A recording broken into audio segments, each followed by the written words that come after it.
গত 15 বছর আমার বাবার যে কষ্টের মধ্যে দিয়ে তার যেতে হয়েছে সেগুলো আমাকে প্রতি মুহূর্তে আমাকে যন্ত্রণা দেয় যে এবং দেশটা মুক্ত হলো, দেশটা স্বাধীন হলো। গত পরশুদিন 21শে অগস্টের রায় হলো। The last government, the fascists, they painted him in a bad light এবং তারা তাকে একটা ক্রিমিনাল হিসেবে উপস্থাপন করেছিল। প্রমাণিত হয়েছে just day before yesterday that say innocent ছিল। গ্রেনেড হারিস বলে তাকে আখ্যা দিত ফ্যাসিস্টরা, এবং সেখান থেকে প্রমাণিত হলো যে সে একজন ইনোসেন্ট মানুষ। তাকে মিথ্যা একটা বর্বরচিত একটা হামলায় যেটাতে এতগুলো মানুষ মারা গেছে সেটাতে তাকে অ্যাকিউজ করে নোংরাভাবে একটা প্লট করে ষড়যন্ত্র করে তাকে ওই মামলায় জড়িয়েছে। আরও মামলা পেন্ডিং আছে। সেখান থেকে সে আস্তে আস্তে বেরিয়ে আসছে, কিন্তু সে নেই সেটা দেখার জন্য। তার থাকার কথা ছিল।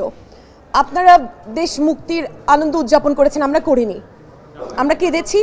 আমরা গত পরশু দিন যখন রায়টা আসলো আমার দিন গেছে কেঁদে। আব্বু নেই দেখার জন্য। আজ 3 বছর পর উনি নিষ্পাপ সেটা প্রমাণিত হলেন, আরও হবেন ইনশাল্লাহ। সত্য সূর্যের মতো all truth passes through 3 stages. Okay, so first it is ridiculed, and secondly it goes through violent opposing, and thirdly it's accepted as being self-evident. আব্বুর ব্যাপারে যে সত্যটা সেটা এই 3টি স্টেজের মধ্যে দিয়ে গেছে, অগ্নি পরীক্ষার মধ্যে দিয়ে গেছে। আমি শুরু থেকেই বলেছি আমি দাফন করেছি নিজের হাতে, আমার বুকে আমার বাবা মারা গেছেন, এবং সেই সত্যটা বেরিয়ে আসলো। এটা দুঃখজনক যে আমাকে এটার মধ্যে দিয়ে যেতে হলো।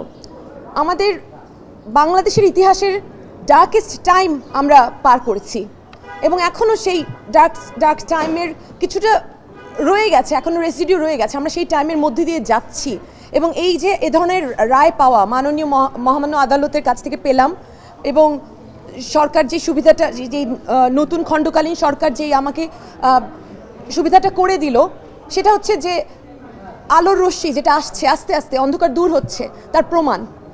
আমি কৃতজ্ঞ এই সরকারের উপদেষ্টা তাদের কাছে। আমার এই নামগুলো নিতেই হবে।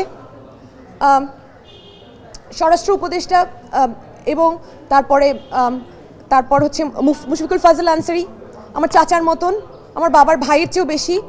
তারপর মতিউর রহমান চৌধুরী, আমার বাবার বন্ধু। তারপর হচ্ছেন স্বরাষ্ট্র সচিব আব্দুল মোমেন। এনাদের সবার কাছে আমি কৃতজ্ঞ। আমার আব্বুর বন্ধু হচ্ছেন খোদাবক্স সাহেব, আমার আঙ্কেল। ওনারা আমাকে যদি সাহায্য না করতেন আমি এটা অ্যাচিভ করতে পারতাম না, এবং শুরু থেকে মুশফিক চাচা এবং মতিউর রহমান আঙ্কেল যদি আমার সাথে না থাকতেন আমি করতে পারতাম না। আমাকে স্পেশাল ব্রাঞ্চ থেকে সাহায্য করা হয়েছে, পুলিশের সাভার থানা আমাকে অসম্ভব সাহায্য করেছে। তারা দিন রাত কষ্ট করেছেন, এখন পর্যন্ত কষ্ট করে যাচ্ছেন, এবং কাজ এখনও বাকি আছে। আমার আব্বুর দেহাবশেষ সংরক্ষিত ঢাকা মেডিকেলে, এবং সেখান থেকে আব্বুকে দাফন করতে নিয়ে যাওয়া হবে সিলেটে। একটা প্রসেসের মধ্যে দিয়ে যেতে হবে, প্রশাসনের অনেক জটিলতা আছে। এখনও আমাদের প্রশাসন সম্পূর্ণ রূপে ফ্যাসিজম মুক্ত নয়, এবং যারা এটাতে যুদ্ধ করছেন তারা প্রশাসনের থেকে যুদ্ধ করছেন, এবং তারা অ্যাকচুয়ালি খুব ভালো করছেন ইনশাল্লাহ। I'm really hopeful and I'm really proud of them, and I'm proud to have them by my side. I'm proud to have Madin by my side. He's like my younger brother, এবং সে একজন barrister, এবং আমাকে সাহায্য করেছেন আমার uncle সাদি uncle, barrister advocate সাদি। এবং আমি সবার কাছে কৃতজ্ঞ, অসম্ভব কৃতজ্ঞ। আপনাদের সবার কাছে কৃতজ্ঞ, আপনারা আমাকে সত্য তুলে ধরতে সাহায্য করেছেন।